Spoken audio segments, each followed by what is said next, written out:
Hello, everyone, and welcome to the Workplace Safety North webinar, How to Prepare for Ontario Workplace Inspections on Hazardous Material Training and Worker Exposure to Chemical Agents. My name is Paige Jones, and I'm the event specialist here at Workplace Safety North. We appreciate your attendance here today and want to mention a few housekeeping items before we get started. Your microphones have been muted, and we ask that you use the Q&A at the bottom of your screen for speaker questions. Questions will be addressed at the end of the webinar. Please note, this webinar is being recorded. A link to the recording, a copy of the presentation, and resource information will be sent to you within a few days. Today, we are joined by Ina Commission from the Ministry and Judith Nelson from Workplace Safety North. I'll invite Ina on screen to start today's presentation. Welcome. Good morning.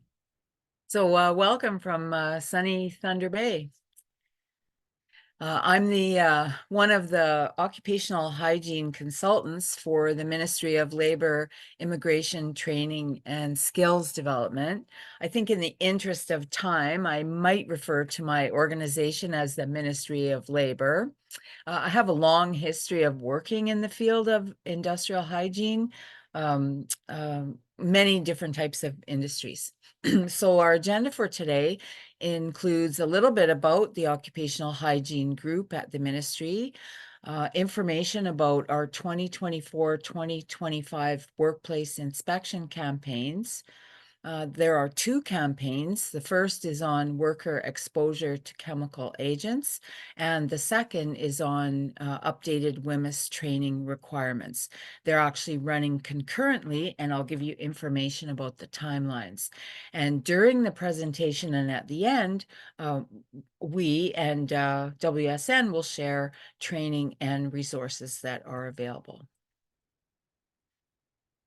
Here's our disclaimer slide. For any key information, you should always reference the official versions of the legislation.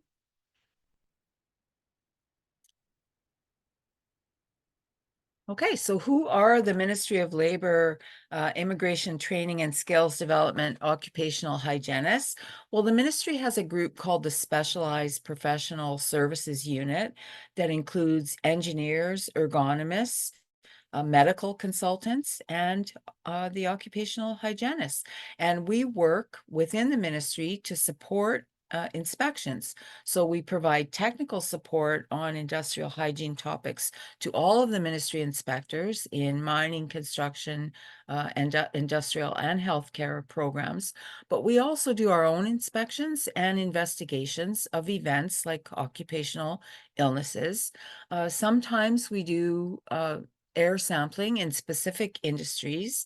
So we actually arrange to complete industrial hygiene air sampling, and we look at assessing the risk factors that contribute to occupational diseases and illness in the workplace. Really, the focus of occupational hygiene is to prevent occupational illness. Our focus is always on the industrial hygiene or occupational hygiene issues that we see in workplaces.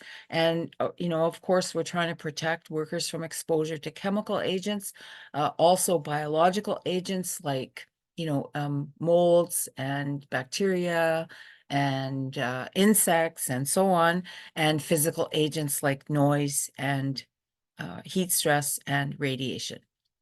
And we follow the annual inspection program for the ministry. There's a link in the presentation if you want to see what the occupational hygiene group and all of the other divisions of the ministry are up to this year.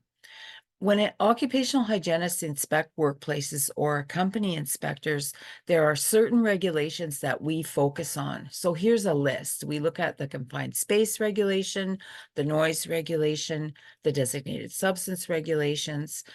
Really, the focus of these two campaigns are two regulations. Regulation 833, control of exposure to biological or chemical agents, and Regulation 860, Workplace Hazardous Materials Information System, or the WHMIS regulation. Within the other regulations, like the industrial reg, the mining reg, the construction reg, there are sections also that deal with specific occupational hygiene issues. So we help with enforce those as well. Okay, Paige. Thanks, Paige. So here's the timeline for the 2024-2025 compliance plan posted at the ministry's website. We're in the first phase right now, which started April 1. That's the education and outreach phase, and that really lasts for the whole fiscal year. During the education phase, the ministry hygienists might inform workplace parties that this campaign is taking place, and we might do that by making a field visit. The ministry health and safety system partners like WSN are also participating in the education phase by promoting this campaign and doing webinars like this. The enforcement phase starts on July the 2nd and lasts for the entire year, fiscal year, to March 31st. And during that time, ministry hygienists will conduct our proactive inspections, looking to assess compliance for those specific regulations. We don't have any specific focus on any particular type of workplace for these campaigns, but the mining workplace, places such as underground mining, open pit mines, quarries, pits, mining plants, and assay labs are certainly included in the campaign. So the two campaigns, as I said, are worker exposure to chemical agents in the workplace and WHMIS training based on the amended Hazardous Products Regulations.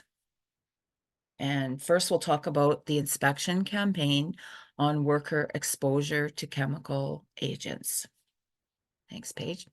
Why? Why are we doing this campaign? Well, exposure by any route, by inhaling an airborne chemical, by skin contact with a chemical agent, by ingestion. You know, I know you don't eat chemicals on purpose at work, but incidental ingestion can occur when you touch your face, or, you know, when your lunch or other foods become contaminated with workplace chemicals.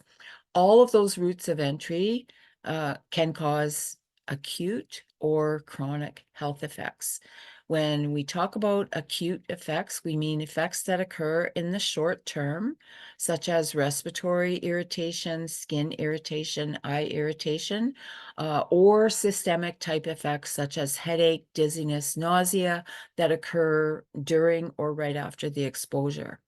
When we talk about chronic health effects, we mean things that can happen in the long term, effects that may be delayed, sometimes by many years, such as respiratory diseases, lung disease, sensitization, which is like an allergic effect to chemicals, and it can occur causing effects in the respiratory system or skin rashes and so on, or effects on specific organs or body systems, and even cancer. And I think Judith has some examples of such exposures that might occur in mining workplaces. Good morning, everybody. My name is Judith Nelson. I'm working for Workplace Safety North as an industrial hygiene specialist. And I kind of want to jump in once in a while and support Aina on her topic. So examples of common health effects, what we see in the mining industry is, for example, for respiratory and skin and eye irritation. Very common, we see that when we're mixing cementitious materials. So for example, cable bolting or dry cement shotcreting.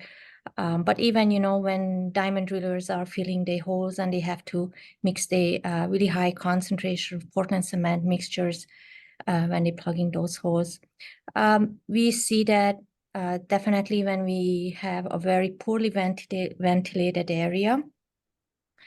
And also we see increase of exposures in mechanical shop, for example, when mechanics are using different kinds of chemicals, or they conduct maybe welding, hot work activities, the welding fumes. And it can be really aggravated by hot environmental conditions. So imagine that somebody have this cementous material on their skin, and now they're sweating and the pores are opening up. So the reaction could be multiplied by just because the worker is working at the hot work environment. Headache, dizziness, nausea, it is very common if the worker is exposed to CO. Usually, actually, that's what the workers will complain about. They having headaches. We see that, for example, poorly ventilated area where, let's say, a scoop operator is running and the air is not realizing the air is recirculating on him. Exposure to diesel exhaust is also could cause headache and nausea, and I've seen that people do complain about that. Lung disease, so any kind of general dust exposure. So dust is not belonging in your lungs. So any type of dust could aggravate your lung cells. Silica dust, it's very common with mining industry. It's in the rock. It's more abundant in the earth or mineral, and some areas is higher or not. So for example, gold mine, gold is associated with quartz with silica, and we do see some increased silica concentrations on workers there, the exposure. Just even general handling of a muck, when there is a broken off muck, scoop operators, haulage truck operators, or even at conveyor belt areas, we do some increase of dust concentrations. And of course, diesel fumes also cause lung issues. Respiratory or skin sensitization, sometimes nickel for some metals, for example, nickel could cause that, and it could be, a worker could be work for years, in a work environment is nothing happens, and then one day to the other is starting to show some signs and symptoms of it. We do see elevated levels of metals in processing plant, conveyor belt areas. Anytime when workers are mucking, you have that fine material around them. It is very common now to have pumpable resins containing isocyanate. So if you do have those pumpable resins that you're using for ground support purposes, make sure you take a look, does it contain isocyanate? If you do, then isocyanate is a designated substance, so keep an eye on that. And of course, we do see isocyanate in glues and foams too. For example, most of the organization use foams to seal van doors, etc., if they want to seal up some areas. Effects on organs and body systems. So general, I could see, sometimes I see lead exposures. So lead, usually it comes from an under layer of paint they used to use on mechanic spray paints they use on those mobile equipments. So shops, mechanics could be exposed to it when they are doing some work on it. Usually we recommend to have any paints removed, but the potential is there. Metal fumes, of course, any kind of hot works could generate metal fumes, and during that activities, people could be exposed to it. And of course, the worst case scenario, we have the cancer. Of course, silica could cause that. Of course, diesel, various metals could cause that. For example, rectal cancer, gold mining, kidney and prostate cancer for coal mining, lung cancer, we see gold and uranium mining. So these are just some examples you might want to investigate at your work sites if you see those type of works. Back to you, Aina, I think. Thanks, Judith. And many of the agents that Judith talked about will have exposure limits under Regulation 833. So what can you expect when the Ministry Occupational Hygienist visits your work site? Well, the idea is to look for compliance with Regulation 833. And this, of course, is the regulation that lays out occupational exposure limits for many agents. Altogether, there's probably about 700 occupational exposure limits. But Section 833 has a general provision under Section 3 that says that employers must take every measure reasonably necessary in the circumstances to protect workers from exposure. And this part deals with exposure by routes other than inhalation, as well as agents that do not have occupational exposure limits. Okay, go ahead, Paige. Thanks. So what are the occupational exposure limits? Well, they're airborne concentration limits There are 3 types of limit. Time-weighted average limit, TWA limit, deals with exposure over a full work shift or over a full work week. There are short-term exposure limits, recognizing that exposures could exceed the value of the 8-hour daily time-weighted average limit for a short period of time and still be in compliance with that 8-hour time weighted average limit. Excursions above the time weighted average can occur. We do have short-term exposure limits prescribed for 15 minutes of exposure. And for some agents, you know, they're so irritating or so toxic that there's just no point talking about any kind of average limit. And some of those agents have ceiling exposure limits, and those are peaks which should never be exceeded at any time. If an agent has a time-weighted average limit, but it doesn't specifically have a short-term limit outlined in the regulation, then excursions are allowed above the time-weighted average limit value, up to 3 times the TWA limit for any 30 minutes of exposure, and up to 5 times the limit at any time, like a peak exposure.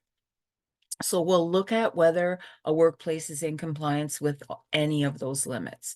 For some chemical agents, the limits are laid out in the Ontario table, right in Regulation 833.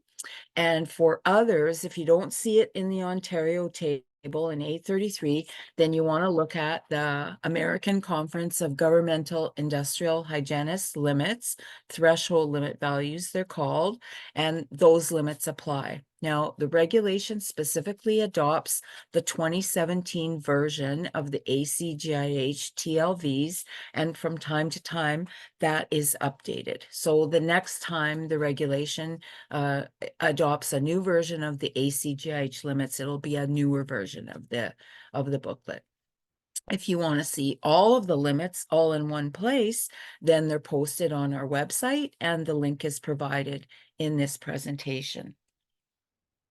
I wanted to include a sample calculation for time-weighted average limits. Many of you in mining are well aware of this calculation, but it doesn't hurt, you know, to throw an example here and there. So this example is for a worker who's exposed to carbon monoxide, and measurements were made over their full shift. And in this case, the worker works a 10-hour shift regularly. So something like 4 10s.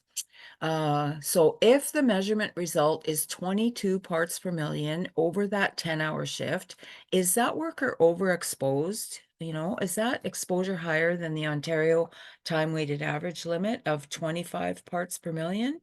Well, the way to determine that is calculate the worker's time-weighted average exposure according to this calculation that's given in Schedule 1 of Regulation 833, which says you take the concentration, the measured concentration, multiply it by the time that the worker is taken to be exposed to that concentration.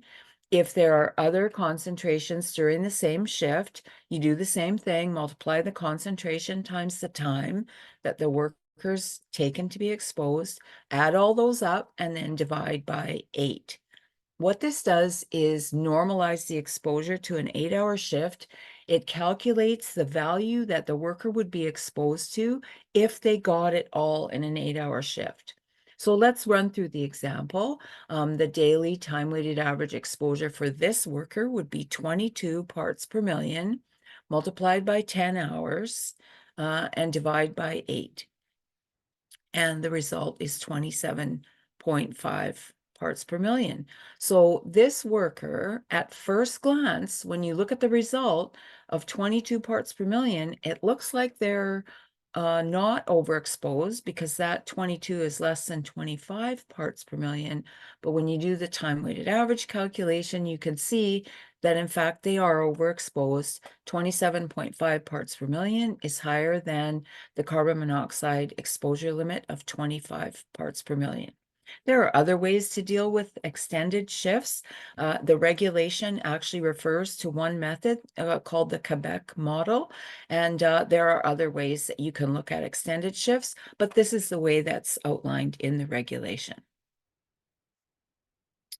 Okay, what will we look at during inspections? What can you expect us to be doing?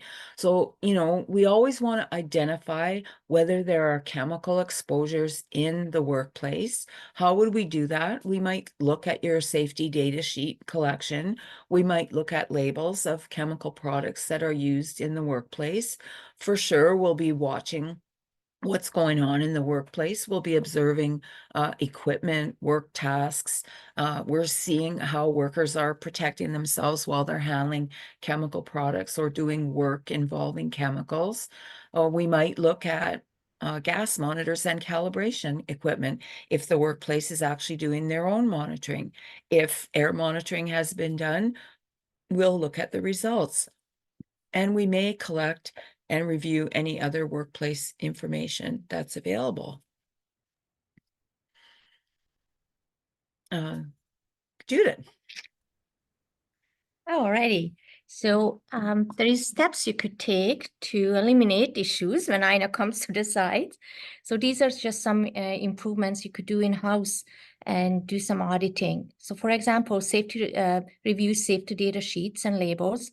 You could just go and open up the fire cabinets, make sure all those spray cans and bottles, are they actually following WHMIS 2015 requirements? So you could just simply do that. Of course, if you have lots of chemicals and you don't want to spend hours and hours there, just take your camera, take a quick shot of the fire cabinets or items, and you could comfortably do it in your office.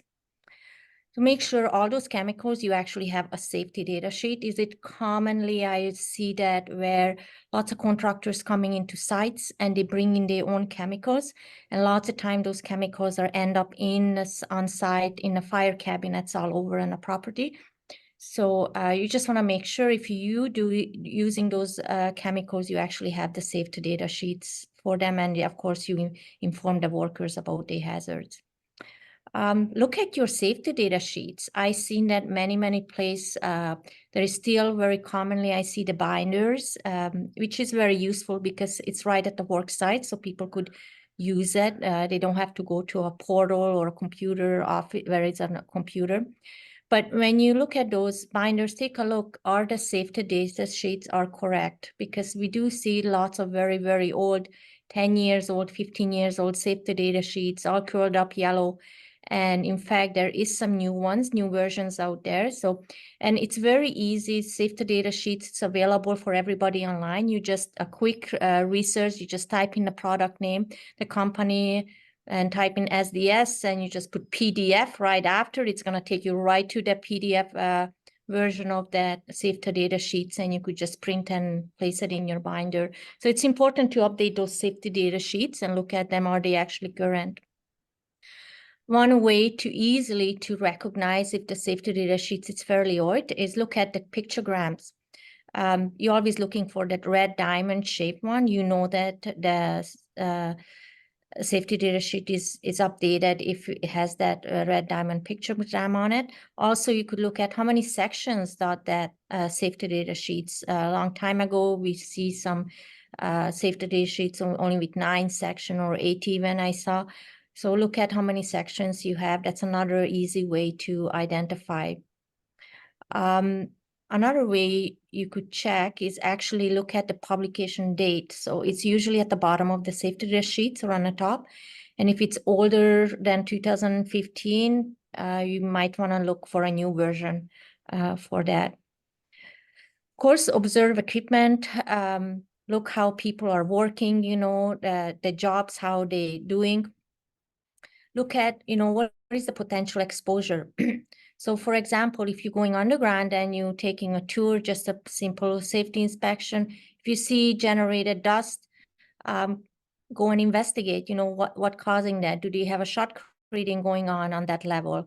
Or do you have maybe a crusher or a water spray is missing? So a simple camera and just a visual observation, go goes a long way. You don't need fancy equipment to recognize, if there is something generating lots of dust. And of course, we have to look at skin contact and ingestion. So for example, I mentioned the potential lead exposure.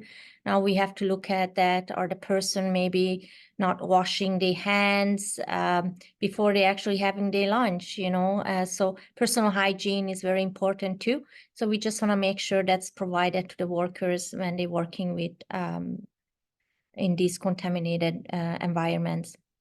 So again, conduct site visits. Are people even wearing their PPE, or they even wearing correctly the PPE? Sometimes I see where people think, okay, I'm protected against dust, but they're missing the dust filter on the pre-filter on their filters.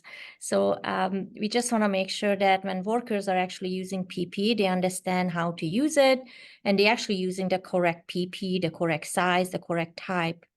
So again, this could be even just a simple site visit and just observing workers and having this conversation with them. You could look at dust control measures anytime. You have to have some kind of dust control when you're transferring muck. So for example, even in your remucks, you should have some kind of water spray in there. So when that scoop picks up that muck, it's the dust is well controlled. Chemical spillage and storage area, I put it here because I do see that lots of times. So for example, let's say you're using an isocyanide, which is a designated substance. I mentioned that before. They come sometimes in smaller totes, but even if it's a big totes, they can get damaged or they can spill. So when you visit these storage areas, keep an eye on it. Do we have any kind of material accumulating on the floor or even on the benches? So that's also an indication, we have to look at, you don't have a proper spill control, for example.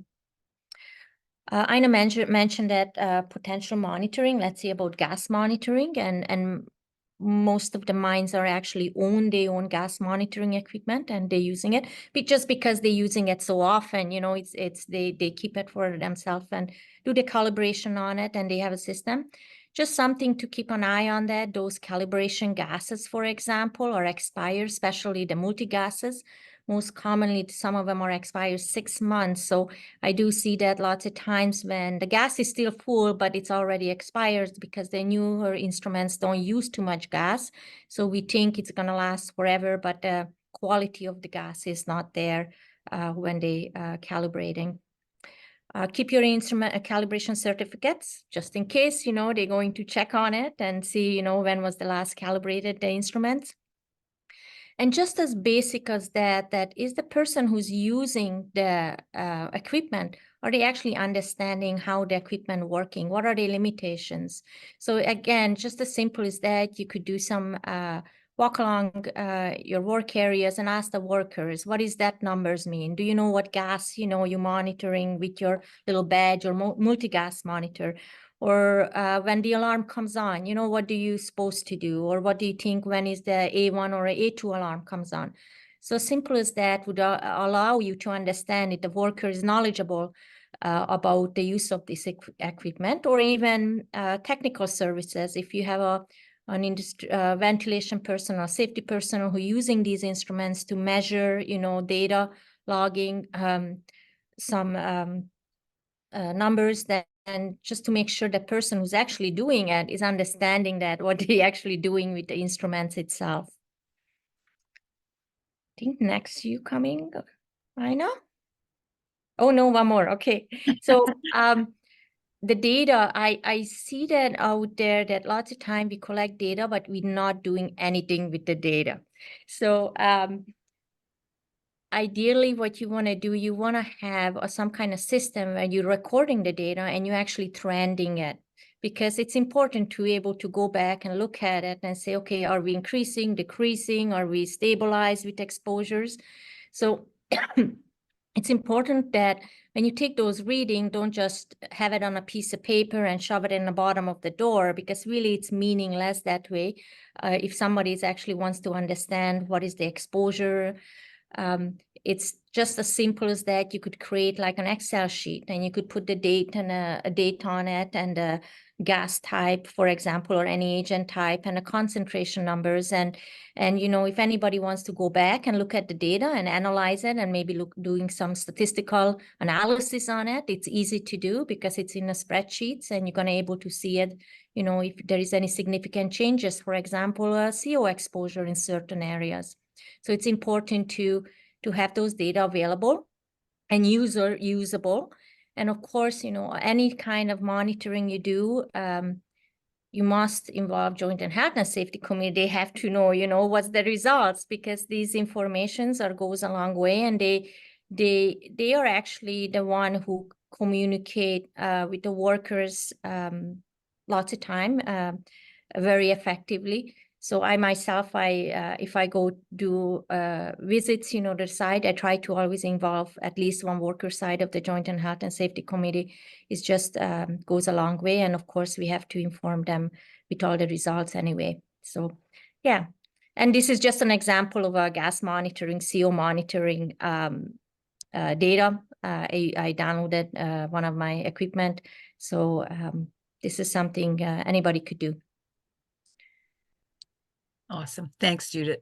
So what else will we do during inspections? And I'm not the only occupational hygienist at the ministry. Our full complement is about 25. So you might see other folks as well. 3 in the north, of course, Lorraine Palanimi and Marcia Lee and myself. So what else would we do? We might make our own air quality tests with direct reading instruments. We might spot check airflow at ventilation systems. Especially when it comes to local exhaust ventilation, we might check the face velocity at the opening of the hood. We know that in underground mining, you have lots of data on ventilation systems for underground, and we may review the data and the results. If you have air sampling results, we want to take a peek at them, and we may collect a copy. And we're really looking to see if workers have been overexposed with respect to the occupational exposure limits of Ontario. And of course, if there is an exposure, we would hope that there are control measures in place, and we'll like to see what they are and are they effective. This inspection campaign focuses on Regulation 833, but there are other regulations that we'll be enforcing at the same time. For example, if respiratory protection is used as a control measure, we want to make sure there is a written respiratory protection program in place, and maybe look at the components. If there are designated substances in the workplace, the designated substance control program is closely tied to controls and assessment of exposures, and mining is dealing with the new requirement under the mining regulation for airborne hazard management programs. And this campaign is running side by side with the mining inspector campaign for airborne hazard management. Of course, we'll be looking at those programs as well. Yeah. I think that's you. Okay, what can I do to improve compliance? So when you're doing conducting IH assessments, it's nice to have a ventilation personnel with you. It's so important, especially underground. So I'm kind of talking about underground now. It's nice to know, what is the air volume in the area, which way it's going when you're doing your assessment, because this is a crucial information for us, especially if we see some increased exposure hazards. We want to know, was it even adequate ventilation at that workplace where you took the measurement? So it's nice to have that. So ensure sampling results are summarized in a manner where data can be accessed. So again, you don't just want to have it on a piece of paper, or you don't want just to keep the official lab results. You want to be able to upload it to some kind of system. There is softwares available now, but also just as simple as that, a spreadsheet. You could track it on there, who was, where did you take the sample, who took it from, etc. So there is information you could track on there, and eventually you could actually use it for statistical analysis if you choose to do so. Ask workers to provide information. So anytime when you're doing any type of monitoring, it's so important to understand what is actually the workers do. Because, for example, in a gas monitoring, when you do gas monitoring, it's a continuous monitoring, instantaneously provide you, feed you back that information. When you actually look at the data, you could actually pinpoint times when a worker was doing something specific that increased potentially the gas exposure. So it's important for us to know what is the worker doing, so we could correlate those exposures into that point in time when potentially the workers was exposed to it. Also, if you have, by any chance, you have an accident, then you have some kind of information what caused the problem, because lots of times these results don't come back 2-3 weeks late from the labs. By that time, the workers, lots of time, they forget what happened on that day. So having written down on the same day, it's a good information when you have to do investigation if you have an accident. Of course, environmental conditions, that's another important element, allows the workers to tell you that, maybe a fan was broken, or maybe even, the next drift over, there was shotcreting going on or mucking going on. So again, these are all could affect the personal exposure numbers on a worker. So it's important information for us to know when we're looking at the data. Ask workers. So as again, when you're doing your walk around, you could just ask workers, do you received any formal training on silica, for example, in an underground mine, or any mine, potential silica exposure is there because it's in a rock. So you could just simply ask the worker, do you received any training on it? And that's gonna tell you if the worker is actually understanding and knowledge about the hazard, the potential hazard in his work environment. So you could recognize these kind of gaps in the training requirements that you could rectify very simply and very quickly. If there is an accident, we should always do an investigation, of course. Follow-up monitoring, it's required. Most people, I think, will do that. So when you have an accident, of course, you do your investigation. You recognize, what caused that elevated level of exposure. And then after, for example, you develop new controls, maybe you install water spray or a dust collector, or maybe a portable fume extracting device you use for welding, then you should go back and you should do a follow-up monitoring, because you want to make sure that the controls that you actually invested in and use, they are actually doing their job. I've been in many workplaces where they invest lots of money in beautiful controls, but they forget to go back and actually evaluate whether those controls are actually working. So it's important to go back. It's a good information for the company side, but also it's a good feeling for the workers to recognize that improvements made at the work area for the exposure. And of course, as simple as that, you could do walk around and see how is the PPE stored in a work environment. In this picture, you could see that this is not uncommon. I see in work areas where the respirators are just tossed on the first shelf or hang off the wall or hang off the screen, Of course, they have a proper requirement for storage. And this is definitely on a picture, not the type. So again, you could just observe it by walking around and have this conversation with the workers, how to properly store it. And of course, I must mention the respiratory protection program. There is many organizations who don't have respiratory protection program.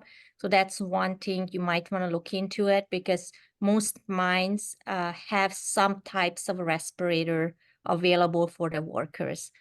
And when you have that, you have to have a program for it. Okay, awesome. Thanks, Judith. What else? What will happen if we recognize non-compliance during the course of our inspection, or if we need more information? Well, we might issue an order under the Occupational Health and Safety Act, or under Regulation 833, or under another applicable piece of Ontario legislation, or we may issue a requirement, and requirements are usually for obtaining documents or further information. Orders can be time-based, so we'll give you a compliance date by which we expect the issue to be corrected. And we're pretty friendly, like we'll all work with you to make the timeline reasonable. Sometimes orders are tied to a stop work or a compliance plan. And many folks aren't understanding really what a compliance plan is, but it's a chance for the workplace to tell us what actions they're going to take in order to come into compliance and when they're going to take them. If we accept the plan, then our timeline is your timeline that you gave us. So if you don't understand the order, please ask the inspector at the time or give our toll-free number a call to get that explanation. For some of these orders, we may issue a requirement for air sampling to determine whether the occupational exposure limits have been exceeded. And for that service, you would need to retain a qualified occupational hygiene consultant.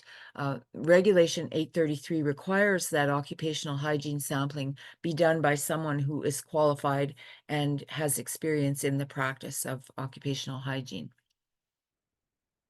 Shoot. There you go, Judith.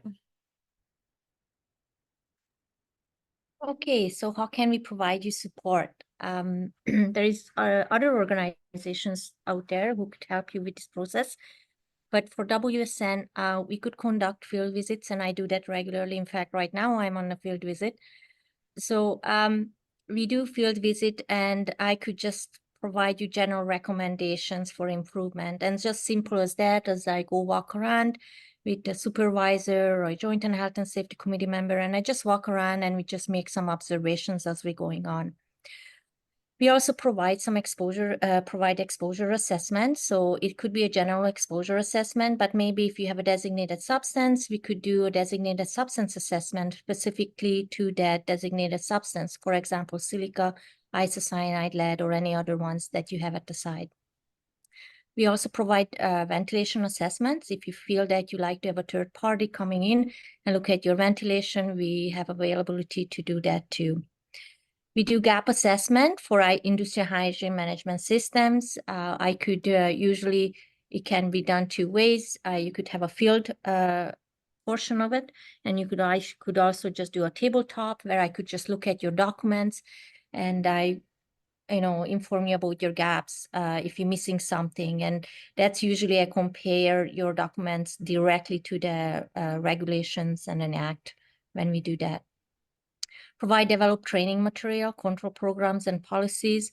So we can write your training material and we can provide you control programs and policies if you required us to do it.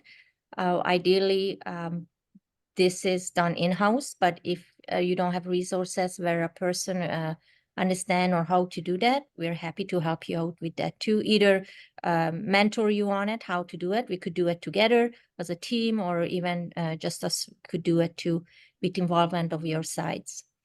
Provide recommendation for sampling equipment. So sometimes mining companies would like to bring in their own sampling equipment and they want to do their own monitoring. So we're happy to provide you with some information, do I use a multi-gas monitor? Do I use just a badge? Or can I use a continuous monitoring equipment for dust? Or can I use do I need to use a gravimetric sampling pump? So all these informations we could provide you, and we could even help you to kind of draw a plan, if you want to do that work done yourself.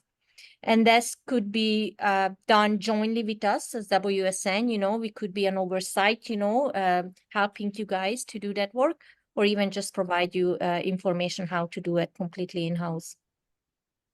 Meet with joint and health and committee members. So we do have meetings lots of time. We join them, especially if we do assessments for work sites. I commonly join the meeting and I explain, what was the results of the assessments, and I usually provide recommendations.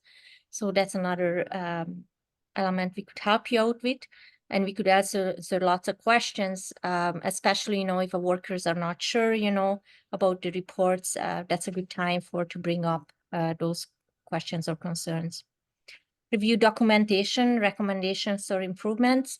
So let's say you have a program, let's say you have a respiratory protection program and you're not sure, or you have maybe another company, you work with and you're trying to adopt a respiratory protection program to your side. It's very common. But if you like, we could review that document and we could say that, yeah, it's good to go. No, you're missing some of the elements, or you need to maybe modify it to your own company, because you can't just take somebody else's program and just say, you just change the header on it and you put your name on it. It doesn't work that way. It has to be specific for your sites. So we could help you with that too. And we started to do a little bit of mentoring on-site professionals. So we have some clients who started to actually doing their own monitoring, and we are there to help them along the way, this kind of learning journey. And we kind of mentor them how to do it. And again, we are in a background there to kind of watch over everything is done properly. And eventually, those clients gonna able to do their own industrial hygiene monitoring. Awesome. Thanks, Judith. So the second campaign is on WHMIS training. And believe me, I know what you're saying, not WHMIS training again, but there's a good reason for it. Why would we want to do a WHMIS training inspection campaign? Well, Health Canada is in charge of the regulations that are directed to suppliers and require suppliers to provide information on hazardous products to the folks who buy them and use them in workplaces. So Health Canada amended the Hazardous Products Act and regulations in December of 2022. And suppliers have 3 years until December 2025 to comply with these amendments. And the amendments deal with, there's some information on hazard classification, some changes, and some changes on the information provided on safety data sheets. Employers need to be aware of the changes, and if the changes affect your workplace, that means if you have products in your workplace that follow the amended hazardous products regulations, then workers may need some updated training. What will we do? We'll conduct inspections in the workplace to ensure that you're complying with Regulation 860, the WHMIS regulation. We'll look for the use of any hazardous products in the workplace. And hazardous products, by the way, is the name that Health Canada uses now in the HPA and the regulations. Years ago, at the beginning of WHMIS, these products were called controlled products, but now they're called hazardous products. And really, it's any product that needs to be classified under the Hazardous Products Act and regulations. We're going to be looking to see that current safety data sheets are available to workers. We'll scan the data sheets to see if they look like they're complying with the amended regulations. A really quick way to tell if your products are following the amended hazardous products regulations is to take a peek in section 9, and there's a new information element required to be included on the safety data sheet, and it's called particle characteristics. So if you see that heading in section 9 of a data sheet, then you'll know that your supplier is attempting to comply with the new amended hazardous products regulation. So we'll look at labels and safety data sheets, and we'll review workers' WHMIS training to see if it's current. Next page. During inspections, that means we're looking at how products are used and stored. We'll talk to workers. We'll ask them what we always ask them about WHMIS. Hey, what's that product that you're using? What are the hazards of that product? How are you protecting yourself? And where do you get more information if you need it? And we may ask to look at your WHMIS training materials. During an inspection, if we find a situation of non-compliance, then we might issue an order for WHMIS retraining, or we might issue a requirement to obtain WHMIS training records or for further documentation. And again, the orders can be tied to a timeline, or they could be a stop work For example, stop using that product until you get the proper training in place, or to a compliance plan. How are you going to comply with this order? So how can we help you with that? These two pictures actually from the field, and you can see that on the first up picture, you see the pop right on the working bench, with chemicals and everything on the shelf. So this is not, for example, we want to see in the field visits. So again, you could just go some tours at your area and look at the benches, the offices, the work environments, if it's food should not belong to those areas where you're handling and storing and using chemicals, for example. Review the safety data, and we could provide you some help. For example, if you need to bring in a new product or chemicals to your work site and you're not sure, is it safe to use? What kind of PP do I need to use with that? We're happy to evaluate the safety data sheet and provide you recommendation for that. We could provide additional training on how to use safe handling of any kind of chemicals, help develop workplace labels. So for example, shops usually have these part wash bins, and I'm not sure if you know about it, but they're supposed to have workplace labels on them somewhere about, because they do contain a serious, very high acid content chemical. Provide recommendation for proper storage and control, for example, spill control areas, what kind of spill containment material maybe you need, or should you store this in caged tote or not? Should you lift, this tote from the ground so no vehicle would run into it? So all these little details, you might not think about it, but it's when you bring in a new products, especially, you just want to set it up a proper storage area for them. And of course, we could always look at, maybe you have in-house WHMIS training material. We're happy to review it and provide you recommendation if needed. I think most of us are very familiar about WHMIS training, but there is always improvements we could do on it. So we could always happy with that development. Thanks, Judith. Great support from your Workplace Safety North Safe Workplace Association. And we have some resources available as well. The regulation is available at that link. The Ministry of Labor website has a guide for the WHMIS regulation, and the Canadian Centre for Occupational Health and Safety provides all kinds of background on WHMIS, including the information on the new amendments. Why are these campaigns important for mining workplaces? Well, both are tied to the new requirements for an airborne hazard management program at every mining workplace. As part of your recognition of airborne hazards, you would, of course, be looking at both safety data sheet information and chemical handling processes that are actually taking place in the workplace. These are just some resources, and there's many more. These are just a few we kind of picked for this webinar. But if you go to our website, there's many resources, for example, on diesel exposure, even, those dust control for shot creating. So just go on a WSN website and you could search it by keywords, and it's going to take you right where is. We even have posters there you could print up, for example, and you could post at your workplaces. Thank you very much for attending the webinar. I would like to thank Ina and Judith for joining us today. It doesn't look like we have any audience questions, so maybe I'll pass it over to the speakers if you have any final thoughts you'd like to leave with the audience. And Ina, let's start with you.